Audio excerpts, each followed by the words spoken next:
வணக்கம். நம்ம மகாகுருவில் சுவாமியோட ஆறுபடை வீடுகளை பற்றி பார்த்துட்டு இருக்கோம். இது வரைக்கும் சொரிமுத்து அய்யனார் கோவில், அச்சங்கோவில், ஆரேங்காவு இந்த மாதிரி 3 கோவில்களை பற்றின வரலாறு, அதோட சிறப்பம்சங்களை என்ன பார்த்துட்டு இருந்தோம். அடுத்ததாக இருக்கக்கூடிய குளத்துப்புழை பற்றி நம்ம இன்றைக்கி தெரிஞ்சிருக்கிறோம். நம்மிடையே இணைந்திருப்பவர் ராமநாதன் குருசாமிகள். அண்ணா வணக்கம்ண்ணா. சுவாமி ஜானம்.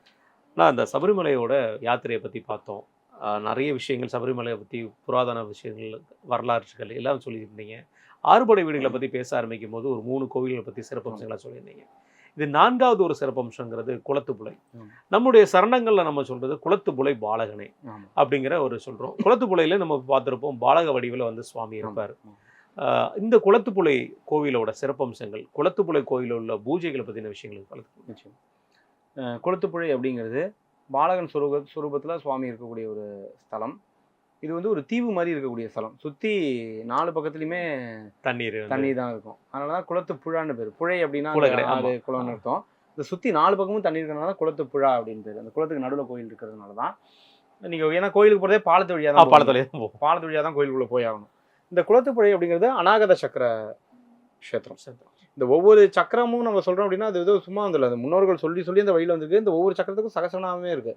மூலதராம்புஜா வாசாய நமான் இருக்குது மூலாதாரத்துக்கு, சுவாதிஷ்டானமயாய நமான் இருக்குது, மணிபூராப்ஜ நலயாய நமான் இருக்குது, அநாகதாப்ஜ ரசிகாய நமா அப்படின்னு இருக்குது. இதெல்லாம் ஒவ்வொரு சக்கரத்தோட பேரை வச்சு வரக்கூடிய சகசநாம அர்ச்சனை சாஸ்தாவுக்கு.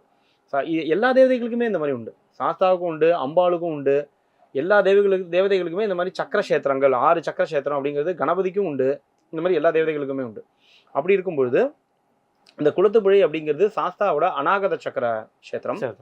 இது எப்படி இந்த க்ஷேத்திரத்தோட அமைப்பு அப்படின்னு பார்த்தோம்னா, இந்த க்ஷேத்திரத்தில் ரொம்ப விசேஷமான விஷயம், இந்த கோயிலுக்கு வெளியில் ஓடக்கூடிய நதி. அங்கே ஓடக்கூடிய மீன்கள் வந்து பார்த்தீங்கன்னா ரொம்ப ஒரு அழகாக இருக்கும். அந்த நல்ல தங்க நிறத்துலையும் அப்படியே ஒவ்வொரு மீனும் நல்லா இவ்வளோ கோல்டன் ஃபிஷ்னு சொல்கிற மாதிரி இருக்கும், பெருசாக இருக்கும். ஆதி காலத்துலேருந்து அங்கே இருக்கக்கூடிய மீன்கள், தேவர்கள் வந்து மீன்களாக இருந்து அங்கே சுவாமி வழிபடுறதா அதிகம். குளத்துப்புழை மீன்கள், இந்த மீன்களுக்கு வந்து ரொம்ப முக்கியத்துவம் உண்டு. ஒரு பாட்டே இருக்கு, மீன் எடுத்து கொடுத்ததோர் மெய்யான திரவியத்தை தான் எடுத்து கொடுக்க வல்ல தம்புரானும் நீரல்லவோ அப்படின்னு. அதுக்கு ஒரு கதையும் இருக்கு, ஒரு பாட்டும் இருக்கு அந்த மீன்களுக்கு. இப்போ இந்த க்ஷேத்திரம் எப்படி வந்தது அப்படின்னு பார்த்தோம் அப்படின்னா, ஆதி காலத்தில் ஒரு கேரள பிராமண சமூகத்தை சேர்ந்த ஒரு நம்பூதிரி, அவரும் அவருக்கு சமைக்கக்கூடிய அவரோட பாரிஜாதகர் அவருக்கு சமைக்கக்கூடிய 2 பேரும் வந்து இந்த வனாந்திரம் வழியாக வந்திருக்கிறாங்க, குளத்துப்புழை வழியாக. இப்போ இந்த குளத்துப்புழையை அவர் கிராஸ் பண்ணும்போது இந்த ஆறு ஓடிட்டு இருக்கு. தன்னோட சந்தியா கால அனுஷ்டானங்களை செய்யறதுக்கு இந்த இடம் வந்து ரொம்ப ஒரு உகந்த இடமா இருக்கும் அப்படின்னு அவர் தோணியிருக்கு. ரொம்ப ரம்யமாக இருந்திருக்கு அந்த இடம். அதனால தன்னோட அனுஷ்டானங்களை செய்யலாம் அப்படின்னு சொல்லிட்டு இவர் அந்த ஆற்றுல குளிச்சுட்டு அனுஷ்டானம் செய்யறதுக்காக போறாரு. அப்போ அந்த பாரிஜாதகரை பார்த்து, நீ சமையல் ஏற்பாடெல்லாம் பண்ணி வை, இரவுக்கான உணவு ஏற்பாடுகள் நீ பண்ணி வை, நான் போய் சந்தியாவந்தனம் இதெல்லாம் முடிச்சுட்டு குளிச்சுட்டு வந்துடுறேன் அப்படின்னு சொல்லிட்டு இவர் போகும்பொழுது உணவு சமைக்கிறதுக்காக அந்த பாரிஜாதகர் வந்து ஒரு அங்கே அமைப்பாக ஒரு கல் இருந்திருக்குது. அந்த கல்லை வந்து ஒடிச்சிருக்காரு. ஒடிக்கும் போதே ரத்தம் மாதிரி வந்திருக்கு அந்த கல்லுலேருந்து 3 துண்டு. அப்படி ஒடிச்சும் போது ரத்தம் மாதிரி வந்ததுமே ஒரு பயந்து போயிட்டாரு. அதுக்கப்புறம் அந்த கல்லை பிரித்து வைக்கிறாரு. அந்த 3 கல்லை பிரித்து வச்சா அது மேலே வந்து இவரால் பாத்திரத்தை வைக்க முடியல. எப்படி வச்சாலும் ஒரு கல் வந்து அன்னிவனாகவே இருக்குது. மாற்றி மாற்றி இவரும் வச்சு பார்க்குறாரு. எப்படி வச்சாலும் பாத்திரம் வந்து சமமாக, 3 கல்லும் சமமாக தான் இருக்குது. ஆனால் பாத்திரம் வந்து மேலே உட்கார மாட்டேங்குது. பாத்திரத்தை வைக்கும்போது ஏதோ ஒரு கல் தாழ்ந்து இருக்கு. அப்போ அந்த இன்னொரு கல்லை சரி பண்ணுறதுக்காக இவர் தட்ட ரத்தம் பீறிடுது கல்லுலேருந்து மேலும். இப்படியே அந்த கல்லை வந்து 8 துண்டாக ஒடிச்சிட்டாரு அந்த சமையல் பண்ணுறது.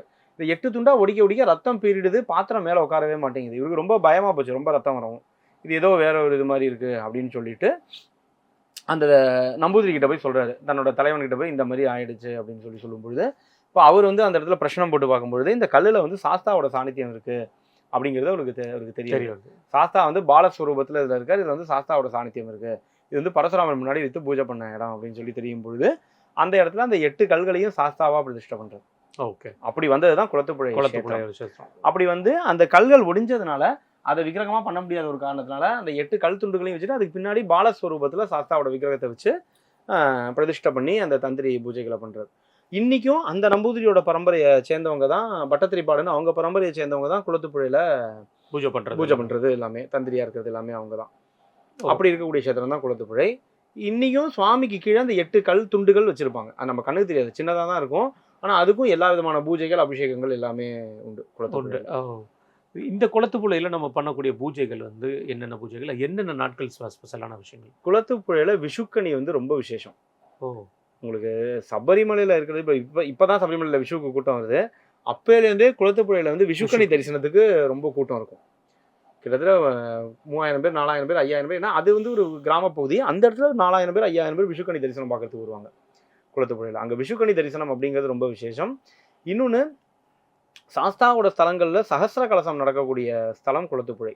ஆதி காலத்துலேருந்தே அங்கே சகஸ்ர கலசம் சகஸ்ர கலசம் அப்படின்னா 1000 கலசம் வச்சு அதில் ஆவாகனம் பண்ணி அபிஷேகம் பண்ணுறது. இது வந்து ரொம்ப ஒரு நீட்டமான ரொம்ப ஒரு ப்ரொசீஜரல் பூஜை. அதாவது ரொம்ப ப்ரொசீஜர்ஸ் அதிகம் இந்த பூஜையில்.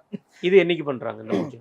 சகஸ்ர கலசம் வந்து நாள் எனக்கு அவ்வளோ தெளிவாக தெரியல. ஆனால் சகஸ்ர கலசம் வருஷத்துக்கு ஒரு தடவை குளத்துப்புழையில் பண்ணுவாங்க. உத்திர நாள் எந்த மாதம் உத்திரன்னு தெரியல. பட் உத்திர நட்சத்திரத்தில் ஒரு நாளில் வந்து சகஸ்ர கலசம் பண்ணுற வழக்கம் உண்டு. ஏன் அப்படின்னா சபரிமலையிலையும் இப்போ தான் சகஸ்ர கலசம் பண்ணுறாங்க.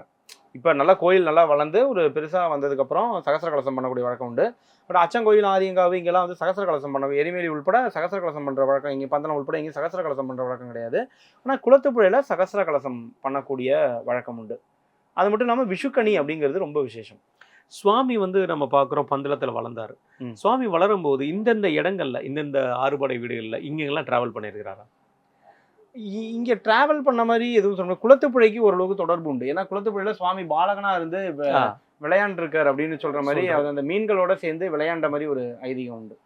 அங்க இருக்கிற மீன்கள் எல்லாமே அவருடைய தோழர்கள், அந்த மீன்களோட சேர்ந்து சுவாமி விளையாடி இருக்காரு அப்படின்னு சொல்லக்கூடிய ஒரு ஐதீகம் இருக்கு. இது ஆரியனா இருந்து 2வதா ஒரு அவதாரம் எடுத்து ஆரியனா இருக்கும்போது இங்க ஏதாவது பலம் வந்து? ஆமா, அந்த மாதிரி நேரத்தில் ஒரு பல இடங்களுக்கு வந்து படை திரட்டுறதுக்காக அந்த ஆரியனா ஒரு அவதாரம் பண்ணும்போது படை திரட்டுறதுக்காக பல இடங்களுக்கு வந்த பொழுது குளத்துப்புழைக்கு வந்திருக்கிறார்.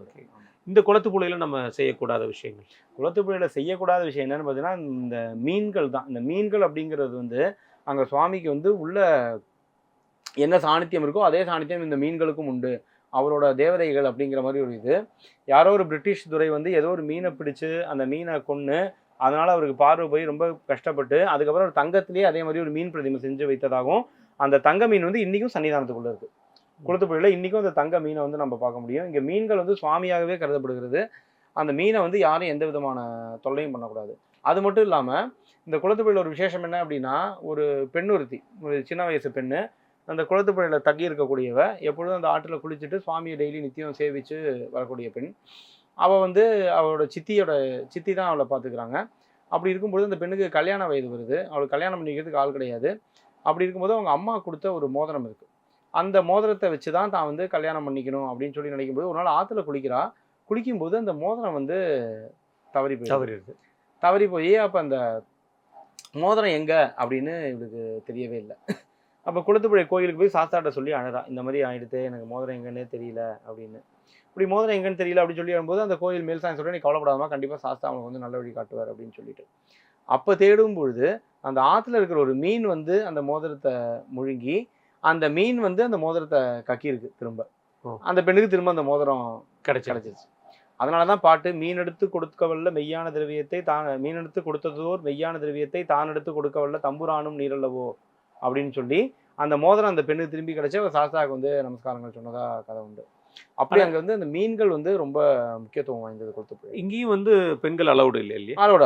அலௌடு கோயிலுக்குள்ள. ஆமாம், உள்ள அலோவ் பண்றாங்க. என்ன காரணங்களுக்காக இங்க பெண்கள் அலோவ் பண்றாங்க? இங்க வந்து அவர் வந்து பிரம்மச்சரியத்தை கடைபிடிக்காதனாலே காரணமா? ஆமா, அதுதான். நம்ம அந்த சபரிமலையில மட்டும்தான் அவர் வந்து அந்த பிரம்மச்சரியத்தை கடைபிடிச்சு, சபரிமலையிலையும் ஏன் பெண்கள் அலோவ் பண்றது கிடையாது அப்படின்னா, அதாவது நம்ம இந்த கேள்வியை ஆப்போசிட் டைரக்ஷனாக தான் எடுத்துக்கணும். ஏன் அலோவ் பண்றாங்க அப்படிங்கிறத விட ஏன் அலோவ் பண்றதில்ல அப்படிங்கிற மீனிங்ல போனா அதுக்கு கண்டெஸ்ட் ஈஸியா புரியும். இப்போ இதே நான் சபரிமலை பத்தி சொல்லும் போதே தெளிவா சொல்லணும்னு நினைச்சேன். சபரிமலையில பெண்களை வந்து அலோவ் பண்றதுக்கு காரணம் என்ன அப்படின்னா, சபரிமலை அப்படிங்கிறது கொடும் கானகம். நீங்கள் வனத்துக்குள்ளே தான் போகணும், முதல் விஷயம். இன்னொன்று, நீங்கள் சபரிமலைக்கு போகணும் அப்படிங்கும்பொழுது நிச்சயமாக மண்டல விரதம் இருந்து தான் போகணும். இதில் மாற்றுக்கிறதே கிடையாது. நீங்கள் எத்தனை பேர் எப்படி 2 நாள் 3 நாள்னு போனாலும் மண்டல விரதம் இருந்து தான் போகணும் சபரிமலைக்கு. அப்படி மண்டல விரதம் இருந்து போகணும் அப்படிங்கும்பொழுது பெண்களால் மண்டல விரதம் இருக்கிறது வந்து முடியாது. ஏன்னா இவங்களுக்கு வந்து இந்த நடுவில் மென்சஸ் ப்ராப்ளம் இருக்கிறதுனால அவங்களால மண்டல விரதம் இருக்க முடியாது. நம்பர் 1. ஏன் அப்படின்னா இந்த மண்டல விரதம் அப்படிங்கிறது உங்களோட பாசிட்டிவ் எனர்ஜியை அதிகரிக்கக்கூடிய ஒரு செயல். இப்போ நீங்கள் இந்த 1 மண்டலம் பிரம்மச்சரிய விரதம் இருக்கும்பொழுது உங்களுக்கு பாசிட்டிவ் எனர்ஜி அப்படிங்கிறது அதிகமாகிட்டே இருக்கும். ஆனால் அந்த நம்ம விரதம் இருக்கும்போது என்ன சொல்கிறோம், இந்த மென்சஸ் இருக்கிறவங்கள பார்க்கக்கூடாது, அதே மாதிரி டெட் பாடியும் பார்க்கக்கூடாது அப்படின்னு சொல்லி சொல்லுவோம். ஏன் அப்படின்னா இந்த டெட் பாடியை சுற்றி நெகட்டிவ் எனர்ஜி வந்து வெளியில் வந்துகிட்டே இருக்கும். இன்ஃபேக்ட் அது பெண்களுக்கு இருக்கிற வரம் தான். இது நம்ம நெகட்டிவ், அதாவது ஒரு சில விஷயங்களை இந்த காலத்தில் சொல்லும்போது எல்லாமே ஒரு மாற்று கருத்தாக எடுத்துக்கிறாங்க எல்லாருமே. அப்படி யாருமே எடுத்துக்க கூடாது. என்ன உண்டு அப்படிங்கிறத நம்ம தெளிவாக சொல்கிறோம்.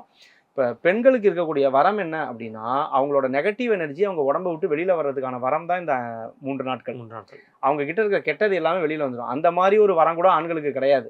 நம்ம அழுக்கெல்லாம் நம்மள விட்டு வெளியில வரவே வராது. ஆமா. ஆனா பெண்களுக்கு இந்த 3 நாட்கள்ல அவங்களோட கெட்டது எல்லாமே அவங்கள விட்டு வெளியில வந்துடும். இப்ப இந்த மாதிரி நேரங்கள்ல அவங்களுக்கு ஸ்ட்ரெஸ் அதிகமா இருக்கும். நெகட்டிவ் எனர்ஜி வந்து அவங்க கிட்ட இருந்து வெளியில வந்துகிட்டே இருக்கும். அதாவது அவங்களோட நெகட்டிவ் எனர்ஜிலாம் அவங்கள விட்டு போயிட்டு இருக்கும். அப்ப நாங்களாம் நெகட்டிவ் எனர்ஜியை பரப்புறோமான்னு கேட்டக்கூடாது உடனே. ஆமா. அவங்க உடம்புல இருக்க நெகட்டிவ் எனர்ஜி அவங்கள விட்டு வெளியில போயிட்டே இருக்கும். அப்ப நம்ம பாசிட்டிவ் இந்த பிரம்மச்சரிய விரதத்துல இருந்து அந்த பிராணசக்தின்னு சொல்லக்கூடிய பாசிட்டிவ் எனர்ஜி அதிகரிச்சுட்டே போகும்பொழுது இந்த நெகட்டிவ் எனர்ஜி கிட்ட போனோம் அப்படின்னா நம்ம பாசிட்டிவிட்டி குறைஞ்சிரும். இது வந்து வரக்கூடாதுன்னு சொன்னதுக்கான ஒரு ரீசன். ரெண்டாவது, இந்த மாதிரி மென்சஸ் இருக்கிற டயத்தில் நீங்கள் காட்டுக்குள்ளே போனீங்க அப்படின்னா மிருகங்கள்லாம் வந்து உங்களை அட்டாக் பண்ணுறதுக்கு வாய்ப்புகள் இருக்குது. கண்டிப்பாக. அதனாலேயும் வரக்கூடாதுன்னு சொல்கிறது. இதையும் தாண்டி முக்கியமான விஷயம் என்ன அப்படின்னா, ஒரு ஆண் பண்ணுற புண்ணியத்தோட முழு பலனுமே அந்த பெண்ணுக்கு தான் போய் சேரும். சாஸ்திரமே அப்படி தான் சொல்கிறது. நீங்கள் பண்ண புண்ணிய காரியங்களோட முழு பலனும் உங்கள் மனைவியை போய் சேரும். ஆனால் உங்கள் மனைவி புண்ணியம் பண்ண பலன் அவங்களுக்கு தான். உங்கள் மனைவி எந்த பாவம் பண்ணாலும் அதோட முழு பலன் உங்களை தான் வந்து சேரும். சாஸ்திரம் அப்படி தான் சொல்கிறது. புரியுது. அப்படி இருக்கும் பொழுது நம்ம சபரிமலைக்கு போகிற புண்ணிய பலனே முழுக்க முழுக்க அவங்களுக்கு தான் போய் சேரும். அதனால தனியாக அவங்க விரதம் இருந்து வர தேவையில்லை அப்படிங்கிறதுக்காக தான் சபரிமலையில் சொல்லியிருக்காங்க. அதனால தான் மற்ற எந்த ஸ்தலத்துலையும் அது வந்து சொல்லப்படவில்லை. அது மட்டும் இல்லாமல் சுவாமி அங்கே பிரம்மச்சரியத்தில் இருக்கிறதுனால இவங்க இதோட வந்தாங்கன்னா கோயிலுக்கு வந்து பீரியட்ஸ் ஆகிட்டா சுவாமியை தரிசனம் பண்ண முடியாது. இவங்களால 48 நாள் விரதத்தை இந்த குடும்ப பாரம் அப்படின்னு ஒன்று இருக்கிறதுனால, இப்போ வேணால் நம்ம குடும்பத்தை குடிக்காமலாம் அந்த காலத்தில் அப்படி தான் இருந்திருக்கிறாங்க. இந்த குடும்ப பாரம் அப்படின்னு ஒன்று இருக்கிறதுனால அவங்க காலையில் எழுந்திரிச்சு சமைச்சு கொடுக்கணும். இப்போ நம்ம வந்து காலையில் எழுந்திரிச்சு பூஜை பண்ண முடியும். அவங்களுக்கு காலையில் எழுந்திரிச்சு சமைச்சு கொடுக்கணும், வீட்டு வேலைகள் இதெல்லாம் இருக்கும். அப்படி இருக்கும்பொழுது அவங்களால 48 நாள் விரதம் அப்படிங்கிறது அனுஷ்டிக்க முடியாத ஒன்றாக இருக்கும். அப்படிங்கிறனால கொஞ்சம் கடுமையான நியமங்கள்லாம் உண்டு. வெறும் தரையில் படுத்துக்கணும், இந்த மாதிரிலாம் இருக்கும்போது குழந்தையை கவனிக்க வேண்டிய பொறுப்புகள்லாம் அவங்களால கடைபிடிக்க முடியாதனால சபரிமலைக்கு வேண்டாம்னு சொல்லியிருக்காங்க. கண்டிப்பாக. 4வது ஸ்தலமான குளத்துப்புழையை பற்றியும் ஒரு நீண்ட நெடிய விளக்கத்தை கொடுத்துருந்தீங்க. அதோட சிறப்பம்சங்கள் என்ன, பூஜை புனஸ்காரங்கள் என்ன, அந்த கோவிலோட வரலாறு என்னங்கிறத கொடுத்துருந்தீங்க. இப்போது நம்ம அடுத்த ஸ்தலமான 5வது ஸ்தலம் எரிமலையை பற்றி நம்ம விவாதிக்க இருக்கிறோம். மிக்க நன்றி. சுவாமி சாமி.